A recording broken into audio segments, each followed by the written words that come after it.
كبرات تختاتلتي لزمن اسيات كميتو انيو نايلو معلتي ارسنا بزعبا كبرتات تمهارو اب لعلو التكالات تمرتي كخون نايلو معلتي عدو ميكا حلف قدات تمهارو كاب كولج بيزنسن محبراو سنا فلتاتن دكتور امينه تخلاي كخون لزبنا بخلتا جباباتنا خن كايدو قدامي كفال اب كولج ماينفي اي اي تي استخايده لزبالو مستمهارو بوخن فيلم سلام كبرات تختاتلتي لزمن اسيات كميك انيهم لو معلتي حزنا يدلنا زعبا اب كولج زركبو تمهارو زملكتوميو اب اي اي تي اب كولج نفلطاتينا خادلنا ارسنا تمهارو ناي كولج امنتاوين من اسياديوم ويكا ان محبرتسب امنت كخونو يخلدو زبل ارستينا حزنا قريمنا دلنا مجمرات ابنتاو نبلو من اساي ويكا تمهاراي كما يدبلای بو مغلاص كنجمر سمي غبرتنساي بارغابر بال رابعي عامت ديبارتمنت ماثماتكس حراي اتي ابنتاوي كنبلو انتحر كوينا حدا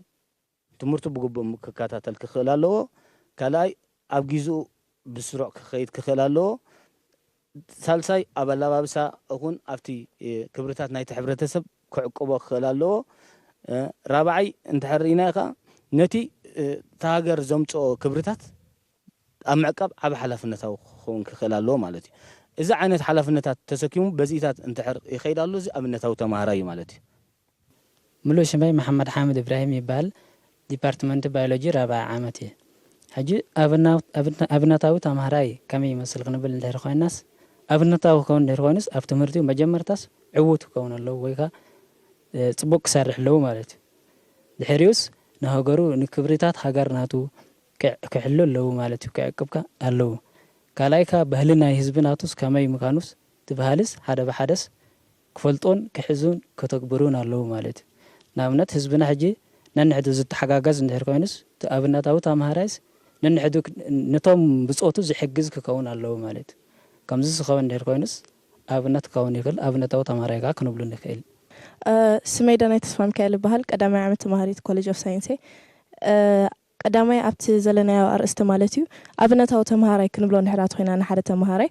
اب منجد مجمرتا بمنجد ناي تمرتو كم تمهراي متن جميركا ابتناتو ناي تمرتي ايوانات اوت كوينو زحلف عينه تمهراي كوينو اذا عينه تمهراي زغاني ابت زلو عدمه نت كل زغاطمو عينه تصابوتات ወይ ድማ ዝኾነ ዘጋጥሞ ከዓንቀፍ ደኸል ነገራት ተጻዊሩ በትናቱ ናይ ዓወት መንገዲ ድብሎ ወይ ድማ ነትንሱ ናይ ሕልሚ ቦታ ድብሎ ንኽበጽሖ ዝኸዱ ዓይነት መንገዲ ኩሉ ድመጾ ነገራት ነተጻወረ ማዕረማዕሪኡ ድማኒ ኣብትናቱ ሕብረተሰብ ተርኡ ድጻወት ዓይነት ሰብ ንሕራት ኮይኑ ተማሃራይ ኢልካ ክትገልጾ ትኽእል ኣረ ኣነ ስመይ ዳንኤል መሃሪ ይበሃል ዘለኹ ዓውዲ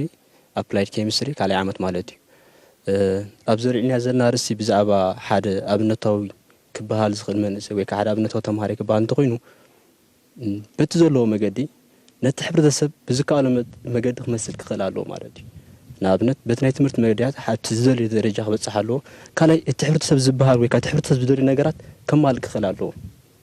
እዚ ማለት ግን ድሌታቱ ሰው ዘይኮነስ ነቲ ድሌታቱ እንዳማልእ ነቲ ሕብረተሰብ መሲሉ ዝጓዓዝ እንተኮይኑ ነቲ ሕብረተሰብ ውፅኢታዊ ይኸውን ኣሎ ስለዚ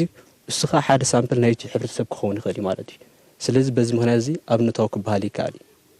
ሓደ ተምሃራይ ማለት እዩ እጂ ብሓፈሻ ኣብቲ ናይ ተምሃራይ ኮሌጅ ኣብነታዊ ክበሃል ይከኣል እንተይልና ክበሃል ይከኣል እዩ ምክንያቱ ሓደ ተምሃራይ ኮሌጅ ዓይኒ ናይ ሓደ ሕብረተሰብ ኢና ንብል ምክንያቱ ሓደ ሰብ ካብቲ ሕብረተሰብ ሓፍ ኢሉ ኢልካ ክትሓስብ ከምኡ ካብ ዝኾነ ድማ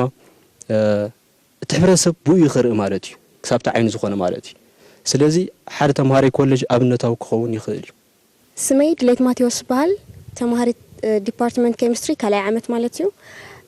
ኣብዚ ተላዒል ዘሎ ኣርእስቲ ከዓ ብወገነይ ዘለና ሓሳብ ሓደ ኣብነታዊ ተምሃራይ ወይ ከዓ ሮል ሞዴል ናይ ሓደ ሕብረተሰብ ዝበሃል እቲ ክብርታት ናይ ሕብረተሰብ ዓቂቡ ነቲ ሕብረተሰብ ክጋጥሞ ዝኽእል ዝተፈላለዩ ተጻብኦታት ተጻዊሩ ንዕላምኡ ከተግብር ዝኽእል ከምኡ ጥራይ ዘይኮነ ካብቲ ምስ ዝርኡ ተፈልዩ ምስቲ ሕብረተሰቡ ተፈልዩ ዝነብር ዘሎ እዚ ድማ እቲ ቀንዲ ሕመረት ናይ ኤርትራውነት መንነት ንብሎ እቲ ሕብረት ኣብ መንጎ 9 ብሄራት ዘሎ ንዕኡ ኣማሊኡ ኣብ ትምህርቲ ዕውት ኮይኑ ካብቲ ጸቕጥ መዘና ገለመለ ዝበሃል ዝተፈላለዩ ዓይነት ተጻብኦታት ኣብ ኮሌጅ ከጋጥም ዝኽእል ተጻዊሩ ኣብ ዕላምኡ ዝበጽሕ ብዓቢኡ ከዓ ካብቲ ሕብረተሰብ ንቕሕ ዝበለ ዓይነት ሰብ እዩ ተምሃራይ ኮሌጅ ዝኾነ ኣብ ኮሌጅ ክሳብ ዘሎ ከዓ ሶሳይቲ ካብኡ ድፅበዮ ከምዚ ሓደ ዝኾነ ነገር ኣሎ ነቲ ኤክስፔክቴሽን ናቱ ከማልእ ዝኽእል ሰብ ኣብነታዊ ተማሃራይ ይብላና ሕራይ ብመጀመርታ ሽመይ ሮቤል ሃይል ይበሃል ተማሃራይ ቀዳማይ ዓመት ፍሬሽማን 34 ዙርያ ማለት እዩ ሕራይ መጀመርታ ኣብነታዊ ተማሃራይ ወይ ድማ ሮል ሞዴል ክንብል ተዳ ኮይና እቲ ተማሃራይቲ ኣብነት ወይ ድማ ሕብረተሰብ ጸላዊ ኮይኑ ኣብቲ ሕብረተሰብ ድማ እቲ ኩሉ ክብርታትን ባህልታትን ኣከዳድና ኣለባብሳና ንኩሉ ዓቂቡ ንዑ ማሊኡ ዘተግብሮ ሰብ ኣብነታዊ ወይ ድማ ሮል ሞዴል ተባሂሉ ክጽዋዕ ይካል ማለት እዩ ስለዚ እዚ ኣብነታዊ ተማሃራይ ወይ ድማ ሮል ሞዴል ናይ ሕብረተሰብ ንብሎ ዘለና ነቲ ዝተፈላለዩ ዓይነት ክብርታት ናይ ኤርትራ ዘለና ንዑ ልክዕ ኣተግቢሩ ማለት እዩ ኣብቲ ዝድለ ደረጃ ኣብጽሑ ነቲ ሕብረተሰብ ድማ ወኪሉ ልክዕ ነቲ ሕብረተሰብ መሲሉ ተጓዒዙ ድማ ክኸይድ እንከሎ እዚ ኣብነታዊ ወይ ድማ ሮል ሞዴል ናይቲ ሕብረተሰብ ክንብሎ ንካል እዚ ናይ ኮሌጅ ተማሃራይ ብብዝሒ ናይ ኮሌጅ ተማሃሮ ኣለዉ ኣብ ኤርትራ በብዓመቱ እንዳኣቶ እንዳወፁ በዚ ትካላት እንዳፈረዩ ይኸዱሎ ሓርያ መጨረሻ ታዝበልና ናይ ሕብረተሰብ ሽግራት ዝካፈሉ ሓላፍነት ስምዖምን ዝፈትሑን ክኾኑ ኣለዎም እዚ መዓቀኒ ይላበሱ ዶ ናይ ኮሌጅ ተማሃሮ መጀመርታ ኣብ ናይ ኮሌጅ ደረጃ ዘሎ ተማሃሮ ካብ ቀዳማይ ዓመት ክሳብ 4ይ ዓመት ዘሎ ተማሃሮ እንድሕር ተጠቂስናሲ ካብቲ ኣብቲ ሕብረተሰብ ዘሎ ቦታ እንድሕር ተርኢና እቲ ትሕቲኦም ዘሎ ኣብ ሃይ ስኩል ደረጃ ወይ ኣብ ጁኒየር ደረጃ ደሎ እቲ ልዕሊኦም ደሎ ኸኣኒ ድሓን ኣብ ስራሕ ደሎ ሰብ ገዲፍካስ ኣብ ናይ ዓቢ ዕድመ ዘሎ ደረጃ ዘሎ ሰባት እዮም ሕጂ እንታይ ኢሉ ተጠቂስዎ ፀኒሑ ዓይኒ ናይ ሕብረተሰብ ኢሉ ተጠቂስዎ ፀኒሑ ሕጂ እቲ ሰብ ቀንዲ ጠሞቱ ኣብቲ ናይቲ ኮሌጅ ደሎ ተማሃራይ ይኾን ኣሎ ማለት እዩ ኣብ ኮሌጅ ዘሎ ተማሃራይ ሕጂ እሱ ድገበሮ ነገራት ፍርያት ናይቲ እቲ ኣቐዲሙ እቲ ሕብረተሰብ ዝሃቦ ነገራት እዩ እዚ እንታይ እዩ ትምህርቲ ኣገዳስነቱ ኣብ ናይ ኮሌጅ ተማሃሮ ክትሪኦ ትኽእል ኢኻ ካብ መጀመርቱ ኣካዳሚካል እንድሕር ተጀሚርካ ማለት እዩ እቲ ኣገዳስነት ናይ ትምህርቲ እቲ ሰብ ነቂሑ ዘምጾ ቅያ ዲፈረንስ ኣብቲ ሕብረተሰብ ኣብ ናይ ኮሌጅ ደረጃ ዘሎ ተማሃራይ ክትሪኦ ትኽእል ኢኻ ቀዳማይ ነገር ማለት እዩ ካልኣይ ሰብ ተማሂሩ ኣይተማህረን እቲ ዘምጾ ቅያሪ እቲ ለውጢ ወይ ድማ እቲ ዘምጾ ለውጢ ወይ ድማ ምዕባለ እዩ ሓደ ናይ ኮሌጅ ተማሃራይ እንድሕር ንዝኾነ ነገር ክምህዝ እንድሕር ተጀሚሩ ግን ተጀሚሩኻ እቲ ስኻ ትሪኦ ነገራት ኣዘ ሮል ሞዴል ትሪኦ ማለት እዩ ንዓኻስ as a base ትሪኦ ትጅምር ከም መሰረት ክትሪኦ ትጅምር ማለት እዩ ነቲ ተማሃራይ ስለዚ ቀንዲ ኣብ ሕብረተሰብ ማለት እዩ በብደረጃታቱ ክትሪኦ ከለካ እቲ ቀዳማይ ሮል ሞዴል ዝኸውን ወይ እቲ ቀዳማይ ትሪኦ ሰብ እቲ ናይ ኮሌጅ ተማሃራይ ይኸውን ኣሎ ማለት እዩ እቲ ባህልታት ናይቲ ሕብረተሰብ ኣብኡ ኣሎ እዩ ንኣብነት ሕጂ ኣብዚ ማይ ናፊ ዘሎ እንድሕርና ኣብዚ ካምፓስ ዘሎ ናይ ሳይንስ እንድሕርናስ ኣዴታት ኣለዎ ንዓና ዝሕግዛስ ንዓን ዝሕግዞ ቮለንታሪ ብናቶም ድሌት ተማሃሮ ኣለዉ ሕጂ ባህልና ከዓ ንፈልጦ ኢና ኩሉ ሰብነስ ነተሓጋገዘ እዩ ዝሰርሕ ማለት እዩ ዝኾነ ተማሃራይ እንድሕር ዝኾነ ነገር ኣጋጢሙስ ነንሕና ነተሓጋገዝ ኢና ወላ እቶም ተማሃሮ ይተሓጋገዙ እዮም ቮለንታሪ ዝኾነ ሰብ ከይገደደ ማለት ሕጂስ ከምዝታት ስለ ዘሎ ኣብቲ ተማሃሮስ ኣነ ኣብነታዊ ክኸውን ይኽእል እዩ ተማሃራይ ኮሌጅ ይብል ካልካ ኣብዚ ለዋ ኣሕዋትና ዜና ኣዋልድሲ ኣብዚ ተማሂረን ወፅአን ኣብዚ ኮሌጅ ተማሂረ ኣብዚ ደረጃ እንድሕር በፂሐንሲ ተንድሕርያን ዘለዋ ኣዋልድ ተናእሹ ዘለዋ ማለት እዩ ካብአን ተማሂረን ክመሃራ ይኽእላን ንዓን ከም ኣብነት ወሲደንስ ንዓን ከም ሞዴል ወሲደን ክመሃራ ይኽእላን ስለዚ ሳነስ ኣብነታዊ ይኽእል እዩ እዚ ናይ ኮሌጅ ተማሃራይ ኢለ ይሓስብ ሕራይ እቲ ተማሃራይ ኮሌጅ ኣብነታዊ ድዩ ክንብል እንድሕር ኮይና ብበየናይ መንገዲ ኢና ክንዕቁኖ መቀኒታቱ ክትምፅእ ኣለካ ማለት እዩ ሕጂ እንታይ እዩ እቲ ሕብረተሰብና ነዚ ተማሃራይ እዚ ካብ ኣዚለ ስጋብ 11 ክፍሊ 12 ክፍሊ ዝበፅሕ ስጋብኡ ኣብቲ ውሽጢ ሕብረተሰብ ስለ ፀንሕ እቲ ባህልታትን ክብርታትን ናይቲ ሕብረተሰብ እንዳዓቀበ እዩ ዝመፅእ ማለት እዩ ሕጂ እንዳዓቀበ መፅኡ እቲ ሕብረተሰብ ከዓ ብዙሕ መስዋዕትታት ገይሩ እዩ ኣብኡ ደብፅሖ ማለት እዩ ምክንያቱ ኩሉ ነገር ብፋይናንሳዊ ድዩ ብካልእ ድዩ እቲ መንግስቲ እንዳደጎመ እዩ ኣብቲ ደረጃ እዚ ዘብፅሓና ዘሎ ማለት ከም ኣብ ኤርትራ ከም ሃገር ክንፈልጦ እንድሕር ኮይና ማለት እዩ እዚ ጌርና ኣብኡ በፂሕና ሳዋ ንርእሱ ዓመት ሙሉእ ኣብኡ ቀሊቡ እቲ ዝግባእ ደረጃ ናይ ትምህርቲ ብነፃ እንዳሃበ ኣብ ኮሌጅ ኣብፂሕና ኣብ ኮሌጅ ምስ በፃሕና እንታይና نزي زمصانا حبرتسبنا اوخه نت ባህልታቱን ነቲ ክብርታቱን ከንዕቆቦ ዲና ኢልና ሕጂ ክንዛረብ ዘለና ኣብ ኮሌጅ ሕጂ ብዝተፈላለየ መንገዲ ስጋብ ኣብቲ ሕብረተሰብ ዘሎ ኣብ ትሕቲኡ ስለ ዝኾነ ገለ ካብኡ ኣይወፅን ይኸፍቲ ሕብረተሰብ ኣብ ኮሌጅ ምስ በፅሐ ግን ገለ ነፀብራቃት ይረኣየካ እዩ ሕጂ እዚ እቲ ስክፍቲ ኣብ ትምህርቲ ፅቡቅ ተማሂሩ ኣብ ዝበፅሕሉ ኣብ ዝበፅሕ ከዓ እቲ ትምህርቲ ጎኑ ጎኑ እንዳዓቆበ ይኸይዳል ግን ኣብዚ እንታይ ይረኣየካ ኣብ ናይ ምዕረባዊ ባህልታት ይመፅእ ኣብ ኮሌጅ ምስ በፅሐ ማለት ኣብ ኣከዳድንኡ ይመፀካ ኣብ ባህርያቱ ኣብ ኣከዳድንኡ ኣሰኻኽሙ ቦርሳ ዝኾነሲ ዝኾነ ኣብ መንገዲ እንድሕሪኢኻ ተምሃራይ ኮሌጅ ቦርሱ ተሰኪሙን ኤርፎን ገይሩ ክኸይድ እንድሕሪኢኻስ እዚ ተምሃራይ ኮሌጅ ምዃኑ ዝኾነ ሰብ ካብቲ ሕብረተሰብ የውፅኦ ሕጂ እዚ እቲ ገለ ክፋሉ ማለት እዩ ገለ ክፋሉ ኸ ተሪኢኻ ኸ ነቲ ክብርታት ዓቂቡ ነቲ ዘሎ ምእዙዝነት ናይቲ ሕብረተሰብ ባህልን ዓቂቡ ኣብ ኩሉ ጎኑ ጎኑ ተምሃራይ እንዳሓገዘ ነቲ ሕብረተሰብ ምስኡ ዘሎ ኣብቲ ዝሕግዞ ዘሎ ዘገልግሎ ዘሎ ነቲ ሕብረት ንዕኡ ኣብ መምሃራን ይኹን ኣብ ተምሃሮ ይኹን ኣብቲ ነቲ ምሳኻ ዘገልግላኻ ንዓኻ ዘገልግላ ዘሎ ኣንስቲ ይኹን ካልእቲ ካፍተርያ ዘሎ ፋሲሊቲ ንዕኡ እንዳገልገለኻ ይኸይድ ኣሎ ማለት እዩ ሕጂ እንታይ እዩ ነፀብራቕ ገለ ስለ ዘርኢ ዝኾነ ብደገኻ ሰብ ቀዳማይ ስእሊ ዝወስድ ኣብ ልዕሊ ክሳይ ኣነ ተምሃራይ ኮሌጅ ርኢ ኣቢልካ መንገዲ እዚ ነቲ ሕብረተሰብ ኤርትራ ይውክል እዩ እንድሕር ክንብል ኮይና ክንሽገር ኢና ማለት እዩ ምክንያቱ ብከለድንኡን በቲ ካይዱ ንርኢናስ ኣይኑ ውሽጣዊ ኣለዎ ሒዝዎ ዝመፅእ ካብቲ ባህሊ ኣሎ እቲ ተወፋይነት ኣሎ እቲ ካልእ ምትሕጋዝ ባህሊ ኣሎ ኩሉ እታት ኣለዎ ግን እታ ተፃዋርነቱ ሒዙ ዝኸዳ ጉዕዞታት ኣላቶ ግን ኣብዚታት ገለ ስክፍታታት የርእየካ ማለት እዩ እቲ ቀንዲ ሓሳብና ተምሃራይ ኮሌጅ ሮል ሞዴል ክኸውን ይኽእል ዶ ኢና ንብል ዘለና ክልተ ነገራት እዩ ሕጂ ኩሉ ሻዕ ኣብ ይኸውን እንደተመፂና ክልተ ነገራት ኢና ንምልስ ፖዚቲቭ ኔጌቲቭ ማለት እዩ ሕጂ ተምሃራይካ ግድን ክልቲኡ ነገር ክኸውን ይኽእል እዩ ብሓፈሻ ወይ ካብቲ ማጆሪቲ ክንከይድ ከለና ሓደ ተምሃራይ ኮሌጅ ብርዲት እዩ ዝነብር ኢና ንብል ዘለና ምክንያቱ ካብ ዝተምሃረስ ገለ ናይ ምርዳእቱ ኩሉስ ይዓቢ ካብቲ ዘሎ ሕብረተሰብ ንብል ኣለና ምሽ ሕጂ ከምኡ ክሳብ ዝኾነ ነቲ ናይ ሕብረተሰብ ድሌታትን ባህርያትን ከንብብ ይኽእል እዩ ስለዚ ነዚ ባህርያት እዚ ዓቂቡ ነቲ ሕብረተሰብ ክሕግሰሉ ዝኽእል መገዲ ወይ ከዓ ክዕቅበሉ ድሌታቱ ከመላሉ ዝኽእል መገዲ ደልዩ ክሕግዝ ይኽእል እዩ ከምዚ ዓይነት ዝገብር ተምሃራይካ ኣሎ ስለዚ እዚኦም ከምዚ ዓይነት ተምሃሮ እንታይ ክኾኑ እዮም ሞዴል ክኾኑ ይኽእሉ እዮም ክብል ይኽእል እዩ ማለት እዩ በቲ ሓደ ጎኒ እንተኸይና ድማ ሓደ ተምሃራይ መጻፁ ከምዚ ዋን ዳይሜንሽን ክመፅእ ይኽእል ወይ ከዓ ስትሬት ፎርዋርድ ክመፅእ ይኽእል እዩ ትኽኢሉ ካብ ትምህርቱ ብኣካዳሚ ጥራይ ይዓቢ ማለት እዩ ድሓደ ብኣካዳሚ ምስ ዓበየ ኣብቲ ናይ ኩሉ ምስ መፀ እንታይ ይኸውን በቲ ግዜ ዝፈጥሩ ነገራት ጥራይ ድፅሎ እቲ ናይ ሕብረተሰብ ኣከባቢ ወይ ከዓ እቲ ሕብረተሰብ ዝፈጥረሉ ነገራት ወይ ከዓ እቲ ሕብረተሰብ እንታይ ይነብራሉ እንታይ ይገብራሉ ወላ ሓደ ዝፈልጦ ነገር የለን በቲ ኣካዳሚ ጥራይ ይዓቢ እሞ ኣብቲ ናይ ትምህርቲ ጥራይ ኮንሰንትሬትድ ይኸውን ማለት እዩ ሽዑ እቲ ግዜ ዝፈጠሮ ኣብቲ ካምፓስ ዘሎ ዝኾነ ነገር ኮንዲሽናል ማለት እዩ ይፀልዎ ንዑ ስለዚ ኣነ ክብሎ ዝኽእል ክልቲኡ ክኾኑ ይኽእል እዮም እቲ በቲ ቁኑዕ መገዲ ወይ ከዓ ነቲ ሕብረተሰብ ኣንቢቡ ምስ ሕብረተሰብ ተመሳሲሉ ክመፅእ ዝፀንሐ ብልክዕ ሞዴል ክኾን ይኽእል እዩ እቲ ትኽኢሉ ክመፅእ ዝፀንሐ ኣብ ኣካዳሚ ጥራይ ክዓቢ ዝፀንሐ ግን ሞዴል ክኾን ኣይክእልኒ ኣየናይ እቲ ሓያል ዝፀሉ ዘሎ እቲ ብኣሉታ ዝፀሉ ዘሎ ዶ ሓያል ፅልዋ ኣለዎ ወይ ብዝሒ ኣለዎ ወይስ ተሓደ ኢልካ ትግምግም ሕጂ እንታይ ድዩ ክልቲኡ በዝሎ ዘሎ ክልቲኡ ክኾን ማዕረ ክኾን ይኽእል እዩ ድሓረይ ግን ኣቢሉ ቢሉ እቲ ሕብረተሰብ ይድስዕረካ ምክንያቱ እስኻ ሰሪሕካ ፅዒርካ ወላ በቲ ናይ ኮሌጅ መመገድታት ሕለፉ ወላ እቲ ናትካ ናይ ፎሬን እሳያ ተኣትዎ ልክዕ ከምቲ ሕብረተሰብካ ክትመስል ኣይትኽእልና ምክንያቱ እቲ ሕብረተሰብካ ይበዝሕ ፅባሕ ንጎውን ንስኻ በቲ ወዳእኻ ናብቲ ሕብረተሰብ ኢኻ ክትኣቱ ስለዚ ናይቲ ሕብረተሰብ ነገራት ይቕይደካ ስለዚ እቲ ሞስት ኦፍ ክኾን ዘሎ ዝብለነ እቲ ሮል ሞዴል ክኾነሉ ዘሎ ተምሃራይ ይዓቢ ምክንያቱ እቲ ሕብረተሰብ ባዕሉ ናቱ ሓይሊ ስለ ዘለዎ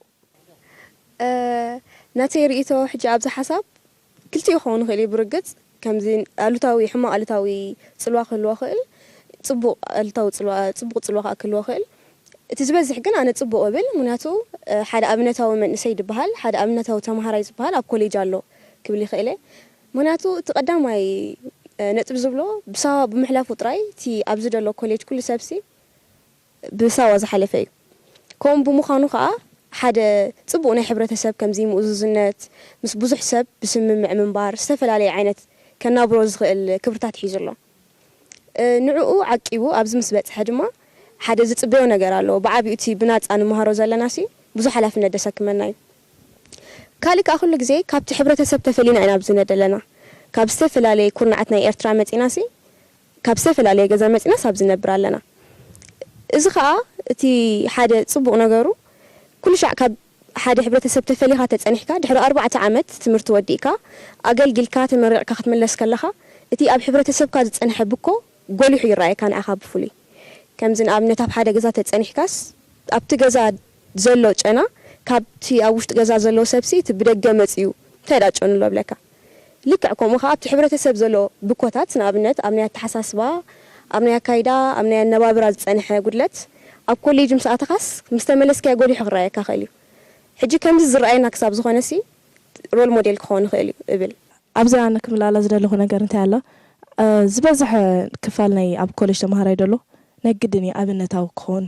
ኣብቲ ሕብረተሰብና ህና እዚ ስለምንታይ ምስ ዝበዝሐ ፍልጠት ኣብ ዝውስኸሉ ዝኾነ ወዲ ሰብሲ ዝበዝሐ ንቕሓት እንድሕራት ኣሎ ዝበዝሐ ርእሰ ተኣማንነት እንዳገበረ ይኸይድ እሞ እቲ ሕማቕ ካብቲ ጽቡቕ ናይ ምፍላይ ደለዎ ተኽእሎኻ እንዳዓበየ ይኸይድ ብደረጃ ናይ ባህሊ እንድሕራ ተሪእና ንኣብነት ደቂ ኣንስትዮ ኣብ ምስቲ ናይ ቀደማ ወዳዲርካ ኣብዚ ናይ ሕጂ ዘለዋ ዝበዝሐ ቁፅሪ ንርኢ እዚ ስለምንታይ ዝበዝሐ ንቕሓቲ እቲ ንቕሓት ናይ ሕብረተሰብ እንዳበዝሐ ኸይዱ ስለምንታይ እቲ ናይ ቀደም ዝነበረ ሕብረተሰብ ዓብዩ ወይ ድማኒ እቲ ዘሎ ኣተሓሳስባ እንዳተቐየረ መፅዩ እሱ ግን ኣይኮነን ተቐይሩ እንዳተቐየረ መፅዩ ዝበዝሐ ሰብ ክመሃር ጀሚሩ ዝበዝሐ ሰብ እቲ ነቲ እንዳተከኦ መፅዩ እንዳተከኦ ክመፅእ ከለካ ብደረጃ ትምህርቲ ክትከኦ ጀሚሩ ወይ ድማ ኣብቲ ናይ ኮሌጅ ብዝሒ ኣርእዩ ማለት እዩ ስለዚ እንታይ ኣምፅዩ እቲ ብስቲ ርእሰ ተኣማንነት ናይ ደቂ ኣንስትዮ ክበዝሕ ጀሚሩ እዚ ከዓ ቀዳማይ ካብ ናይ ኮሌጅ ተምሃሮ ደቂ ኣንስትዮ ኢና ንሪኦ እሰን ደምፅኦ ለውጢ ነተን ትሕቲአን ዘለዋ ንክመሃራ ተስፋ ይህበን ኣለዋ ወይ ድማ ሰንቅያር ንኸምፃ ተስፋ ይህበን ኣለዋ ሳልሳይ ድማ ብደረጃ ምዕባለ ናይ ሓንቲ ሃገር እንድሕራ ተሪእና ኣብ ሃይ ስኩል ደሎ ደረጃ ደሎ ተምሃራይ መባእታዊ ዝኾነ ኣፍልጦ ይደለዎ እምበር ብዙሕ ኣፍልጦ ይብሉን ማዕረት ኣብቲ ኮሌጅ ደረጃ ዝበፅሐ ሰብ ማዕርዩ ዝበፅሐ ኣፍልጦ ይብሉን ስለዚ ክምህዝ ተኽእሎ ኣለዎ ማዕረት ሓደ ግን ክምህዝ ኣይክእል እዚ ብደረጃ ቁፅሪ እንድሕራ ተሪእና ማለት እዩ ስለዚ እቲ ኣብ ኮሌጅ ተምሃራይ ድምህዞ ነገራት ወይ ደምፆ ቅያራት ነታ ሓንቲ ሃገር መስቲ ኣብቲ ከባቢኣ ዘሎ ንኣብነት ኣብ ኤርትራ ንሕራ ተወሲድካ ኣብ ሳሳይ ዓለም ኢና ዘለና ኢና ንብልሽ ስለዚስ ንሕናሲ እቲ ዝበዝሐ ደረጃ እቲ ዝበዝሐ ኣብ ኮሌጅ ዘሎ ተምሃራይ እንድሕር ደኣ ክፀሉ እንድሕራ ተጀሚሩ ነታ ሃገር ናብ ቀዳማይ ደረጃ ከንኸተምፃስ ዓብይ ተስፋ ኣለዎ ማለት እዩ እቲ ኣብቲ ናይ ኮሌጅ ደረጃ ዘሎ ተምሃራይ እቲ ዝበዝሐ ናይ ሮል ሞዴል ኢፌክት ኣሎ ኣብቲ ሕብረተሰብ ንሱ እዩ ናተይ ራእያ ማለት እዩ حرام እምበር ከምዚ ክንከታተሎ ፀናሕና እዚ ልዝብዚ ኣብ ክብርታት ወይ ከዓ ስነ ምግባር ናይ ተማሃሮ ኣብ ላዕለዎት ትካላት ትምህርቲ ዝመሃሩ ተማሃሮ ኢና ክንላዘብ ፀኒሕና ኣብ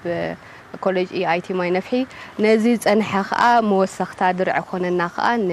ዶክተር አሚና ዓዲምና ያለና ዕድሜና ክቢርካ ስለዝመፀኻ የመስክን ዶክተር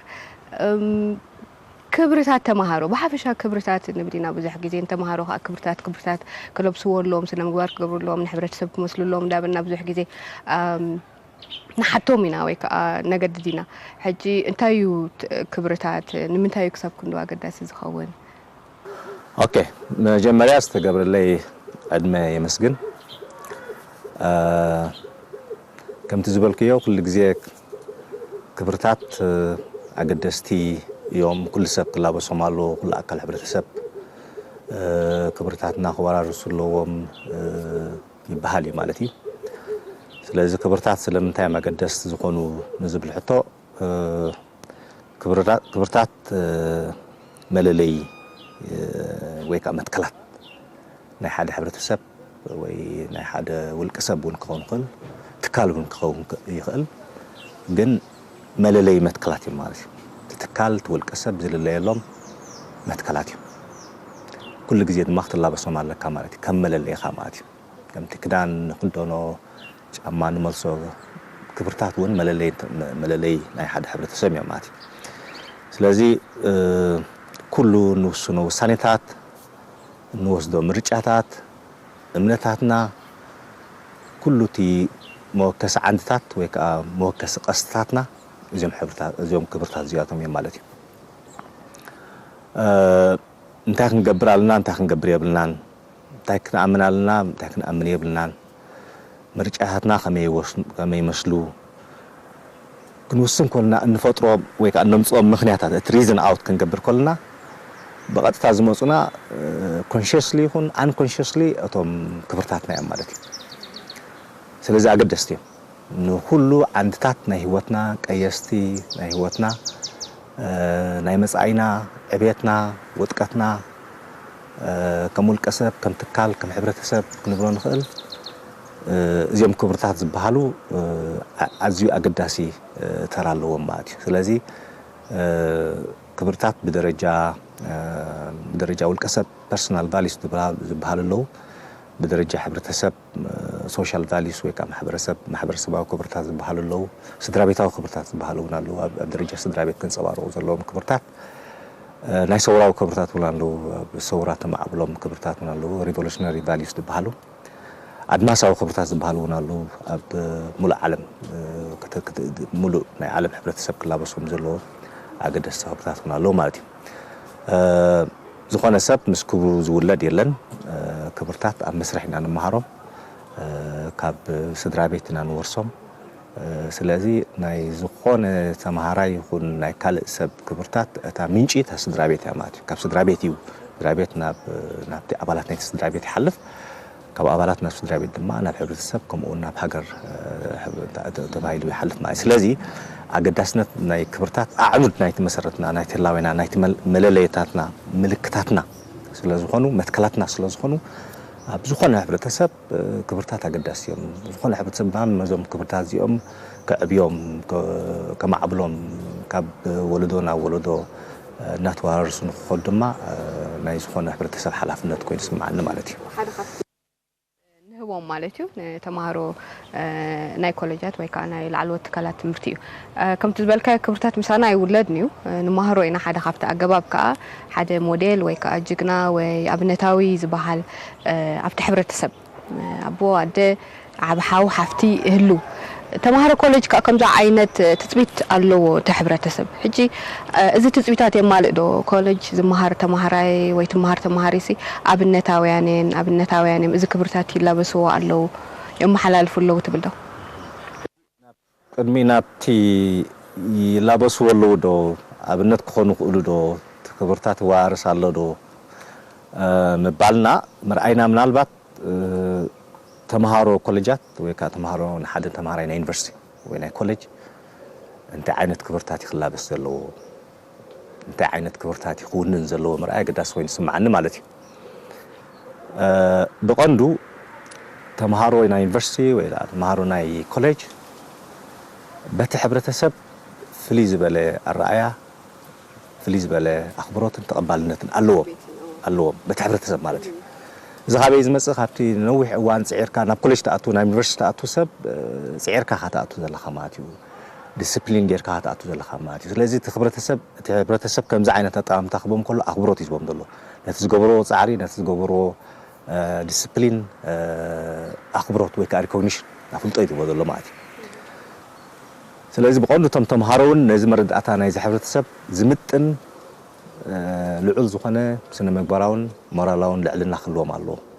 أخبرت كلهم الله هنصواروا خلوا الله من أنا بالمالتي تايم تم كن صواروا أزود اللي يدلوا خبرتات تلاقينا هذا شيء شو عتنا تات من البات كنت أكس نخل قدامي كونوا عن حقنا المهان integrity من الله مالتي انتاي مالتي زي أب كله نجبر نتفتت كنا حكمنا تنتلابسنا خنجبره خنقلالنا مالتي كنا عن حكينا نزخنا حبرتسب لما تمهراي أب عوتو أب عبيتو أب حاجسو وسام تلالو بقنعنا تخيطهم كمان بقنعنا بحكمنا تنتخيطنا هداهونك أب تمهرو الناس إن هداهون هجي تمهرو قناعتن حكينا تاتن كون اللوم وين ما زخبر زخلابس اللوم سلامنتاي مخنياتو أبتمرتي أمزلو وصيت بزعر مالتي بزعر خا وصيت كهتركب تكلالك أكون عند هذا هون كماتي ስለዚህ ተማሃሮ ዝረኽቦ ውጽኢታት ኩሉ ናይ ትምህርቲ ውጽኢታት ክኸውን ይኽእል ዲግሪ ናቶም ክኸውን ይኽእል ሰርቲፊኬት ክኸውን ይኽእል ዲፕሎማ ክኸውን ይኽእል ኩሉ ኣብ ትምህርቲ ዝገብርዎ ወይ ከዓ ዝረኽቦ ውጽኢት ብጻዕርን ብቕንዕናን ዝተረኽበ ክኸውን ይኽእል ኣለዎ ማለት እዩ እንታይ ማለት እዩ ግዜ ብምድንጋር ብሸጠፍ ብኻልእ ትረኽቦ ውጽኢት ወይ ድማ ዲግሪ ምስ ተማሃሮ ንዛረብ ስለ ዘለና ማለት እዩ ሓደ ቀጻልነቱ ውሕስ ኣይኮነን ንኩሉ ግዜ እንዳደናገርካ እንዳሸጠብካ ትከይድ ኣይትኽእልን ኢኻ ማለት ስለዚ ጻዕሪ ምግባር ንገዛእ ርእሱ ብቕንዕናን ብሓቅነትን ውጽኢትካ ምርካብ ሓደ ኣገደሲ ተማሃሮ ክፈልጥዎ ዘለዎም ብጻዕርካ ትሓልፍ ምድላይ ብጻዕርካ ውጽኢትካ ትረክብ ምድላይ ብጻዕርካ ዲግሪኻ ዲፕሎማኻ ወይ ሰርቲፊኬትካ ብጻዕርካ ክትጭብጥ ምኽኣል ሓደ ዓቢ ክብሪ ማለት እዩ እሱ እንተዘይኮነ ክትሰዕበን እንታይ እዩ ሰዕበን እንታይ እዩ ንሕዳ ብምድንጋር ብምቕዳሕ ወይ ብሸፈት ንሕዳ ትሓልፍ ኣለኻ ኮንካ ውጽኢት ተምጽእ ኣለኻ ኮንካ እዚ ካብዚ ምስ ወጻእኻ ምስ ተመረቅካ እቲ ዲግሪ ስረኸብካ ምስ ተመረቅካ ቦታ ስራሕካ ከመይ ዓይነት ስራሕካ ክትሰርሕ ሓኪም እንድሕር ኮንካ ብቕንዕናን ብሓቅነት እንድሕር ዘይትኸይድ ኮንካ እንታይ ሳዕብን ክመጽእ ይኽእል ኢንጂነር እንድሕር ኮንካ እንታይ ሳዕብን ክመጽእ ቅንዕናን ሓቅነት እንተዘይብልካ እንታይ ይጸገም ኣለዎ ኣብ ምምሕዳር ተመደብካ ማሕዳር እንድሕር ኮንካ ሓቅነትን ቅንዕናን እንተዘይብልካ እንታይ ዓይነት ስራሕሰርሕ ትኽእል ኣብ ባንክ እንድሕር ተቐሚጥካ ሓቅነትን ቅንዕናን እንተዘይብልካ እንታይ ዓይነት ስራሕሰርሕ ትኽእል ስለዚ ኣብ ትምህርቲ ቅንዕና ኣብ ውጽኢትካ ቅንዕና እንተዘይብሉ ኣብቲ ቅንዕና ዘይምህላው እዚ ኣብቲ ቦታ ስራሕ እውን ክድገም ዘሎ ተኽእሎ ዝለዓለ እዩ ማለት እዩ ስለዚ እቲ ማሕበረሰብ ናይቲ ኮሌጃት ይኹን ትላዕለዎት ትካላት ትምህርቲ እውን ሓደ ካብቲ ዝስዕረሉ ተምሃሮ ብናቶም ሓርኮትኮትን ብናቶም ጻዕርን ውጽኢቶም ክረኽቡ ክኽእሎም ቅንዕናን ሓቅነትን ወይ ከዓ ኢንቴግሪቲ ዝበሃል ኣብ ተምሃሮ ክህሉ ይኽእል ኣለዎ ማለት እዩ እዚ ሕጂ ኩሉ ሰብ ክሰርሓሉ ተምሃሮ ክፈልጥዎ ዘለዎም እዩ እቲ ኣካል ናይቲ ሕብረተሰብ ወይ ድማ ናይቲ ማሕበረሰብ ናይቲ ኮሌጅን ዝስዕረሉ ዘለዎ ማለት እዩ ካልኣይ ኣገዳሲ ክብሪ ኮይኑ ዝስማዓኒ ምክብባር እዩ ሪስፔክት ማለት እዩ እዚ እንታይ ማለት እዩ መጀመርያ ነፍስኻ ከተኽብር ኣለካ ንኻልኦት ከተኽብር እንድሕር ኮንካ ነፍስኻ ተኽብር ዘለካ ነፍስኻ እንድሕር ኣኽቢርካ ጥራሕካ ንኻልኦት ተኽብር ኣብዚ ሕጂ ከምቲ ካልኦት ንዓኻ ከኽብሩኻ ትደልዮም ንኻልኦት ንስኻ ክትኽብር ክትክእል ኣለካ ማለት እዩ እቲ ምክብባር ኣብዚ ትቁም ነገሩ ማለት እዩ ንኻልኦት ልክዕ ከም ነፍስኻ ሪኢኻ ከተኽብሮም ክትክእል ኣለካ ኣብ ተምሃሮ ክንመጽእ እንድሕር ኮይንና ሕጂ ተምሃሮ ናይ ኮሌጃት ብሓባር እዮም ዝቕመጡ ምግብንኦም ብሓባር እዩ መደቀሲኦም ብሓባር እዩ ኣብ ሓደ ኢንቫይሮንመንት እዮም ዝቕመጡ ስለዚ ብሓባር ይቕመጡ ስለ ዘለዉ ዝያዳ ልዕሊ ዝኾነ ሰብ ምክብባር የድልዮም ኣብ ናሕንሕዶም ምክብባር ክገብሩ ክትክእልሎም ብሓባር ምንባል ምክብባር የድልዮም ማለት እዩ ምስ ሰራሕተኛታት ብምክብባር ክመላለሱ ኣለዎም ምስ ከምኦም ተምሃሮ ብምክብባር ክኸዱ ኣለዎም ምስ መምሃራኖም ብምክብባር ክኸዱ ኣለዎም እዚ ሕጂ እቲ ሪስፔክት ወይ ድማ እቲ ምክብባር ኣገዳሲ ክብሪ ሓደ ተምሃራይ ክላበሶ ዘለዎ እዩ ሳልሳይ ክፉት ኣእምሮ ወይ ከዓ ኦፕን ማይንድድ ክትከውን ክትክእል ኣለካ ናይ ኮሌጅ ተምሃራይ ሓደ ካብቲ ሕብረተሰብ ዝፅበዮ ኦፕን ማይንድድ ወይ ድማ ክፉት ኣእምሮ ክህልዎ ይኽእል ኣለዎ ንዝኾነ ነገር ብክፉት መገዲ ብክፉት ሓንጎል ክቕበሎ ክምርምሮ ከስተውዕለሉ ብውድዕ ዝኾነ መገዲ ክሪኦ ክኽእል ኣለዎ ማለት እዩ ስለዚ ክፉት ኣእምሮ እንታይ ማለት እዩ ናይ ካልኦት ሓሳባት ምቕባል ማለት እዩ ናይ ካልኦት ስምዒታት ምቕባል ማለት እዩ ስለዚ ክፉት ኣእምሮ እንድሕር ኣለካ ኮይኑ ናይ ሓባር ዕላማ ከተማዕብል ትኽእል ተምሃሮ ክፉት ኣእምሮ ዝኾነ ነገር ብክፉት ኣእምሮ ተተቐቢሎም ናይ ሓባር ዕላማታት ከተግብሩ ይኽእሉ ናይ ሓባር ዕላማታት እንድሕር ማዕቢሎም ድማ ናይ ሓባር ራእይ ናይ ሓባር መደባት ክጭብጡ ይኽእሉ ማለት እዩ ከም ራብዓይ ክንጠቕሶ ንኽእል ምናልባት ዲስፕሊን ኣገዳሲ እዩ ዲስፕሊን ማለት ብቐንዱ ብሕግታት ወይ ከዓ ብመምርሒታት ምምእዛዝ ማለት እዩ ንሕግታትን መምርሒታትን ምእዙዝ ምዃን ማለት እዩ ስለምንታይ ዲስፕሊን ዘድሊ ንሕዳ ኢና ወይ ድማ ስለምንታይ ሕግታት ዘድሊ ንሕዳ ኮይኑ ኣብ ዝኾነ ሕብረተሰብ ብስርዓት ክኸይድ ንሕዳ ኮይኑ ኦርደር ዘለዎ ነገር ንሕዳ ክኸይድ ኮይኑ ኣብ ዝኾነ ኣካል ወላ ኣብ ስድራ ቤት ይኹን ወላ ኣብ ትካላት ይኹን ዲስፕሊን የድሊ ስለዚ ንሕና እውን ኣብ ኮሌጃት students code of conduct ዝበሃል ኣለና ማለት ኣገዳስነት ናይ ስቱደንትስ ኮድ ኦፍ ኮንዳክት እንታይ እዩ ዲሲፕሊን ምርግጋጽ ማለት እዩ ኣብ ኮሌጃት ስለዚ እዚ ስቱደንትስ ኮድ ኦፍ ኮንዳክት ዝተፈላለዩ ሕግታት ኣለዎ ተማሃሮ ከንጸባርቕዎ ዘለዎምን ዘይብሎምን ባህርያት ፈላልዩ ይቕምጥ ማለት እዩ ስለዚ ተማሃሮ ነቲ ከንጸባርቕ ዘለዎ ባህርያት ጥራሕ ከንጸባርቑ ኣለዎም ኣብ ኮሌጃት እቲ ከንጸባርቕ ዘይድለ ባህርያት ብሓባር ከኸይደካ ስለ ዘይክእል ከም ተማሃሮን ከም ኮሌጅን ከኸይደካ ስለ ዘይክእል ክውገድ ክኽእል ኣለዎ ማለት እዩ ስለዚ ዲሲፕሊን ኣብ ተማሃሮ ጥራሕ ደይኮነ ኣብ ብዙሕ ነገር ዝዝውተር እዩ ኣብ ስድራቤት ዲሲፕሊን የድሊ ኣብ ቤተ ጸሎት ዲሲፕሊን የድሊ ኣብ ትካላት ስራሕ ዲሲፕሊን የድሊ ኣብ ውትድርና ዲሲፕሊን የድሊ ኣብ ኩሉ ዲሲፕሊን ዘይብሉ ነገር ክኸውን ኣይክእልን ሰብ ብውሳኔኡ በብዊንትኡ በብናቱ ጣሽሙ ክኸይድ ኣይክእልን ዝኾነ ሕብረተሰብ ስለ ዲሲፕሊን ምህላው ብዲሲፕሊን ዝተሃንጸ ኢንፋክት ሓንታይና ንብል ልዕሊ ኣካዳሚውን ዲሲፕሊን ክኽበር ክኽእል ኣለዎ ማለት ዲሲፕሊን ተዘይብልካ ኣብ ዝኾነ ነገር ዋላ እውን ኣካዳሚካሊ ስትሮንግ ኩን ኣካዳሚካሊ ልዑል ፍልጠት ልዑል ተመክሮ ልዑል ነጥቢ ሃለኻ እቲ ዲሲፕሊን ድሕዳ ዘየለ ትርጉም የብሉን ማለት እዩ ስለዚ ዲሲፕሊን ቀንዲ ኣገዳሲ ክብሪ እዩ ኢልና ንጣሽሙ ንገብር ማለት እዩ ከም ካልእ ተጻዋርነት እዩ ቶለራንስ ክህልዎ ማለት እዩ እንታይ ማለት ቶለራንስ ክህሉ ናይ ካልኦት ሓሳባት ምቕባል ነቲ ፍልልያትካ ከም ጸጋ ምቕባል ማለት እዩ ለዝኾነ ሕብረተሰብ ኣብ ዝኾነ ማሕበረሰብ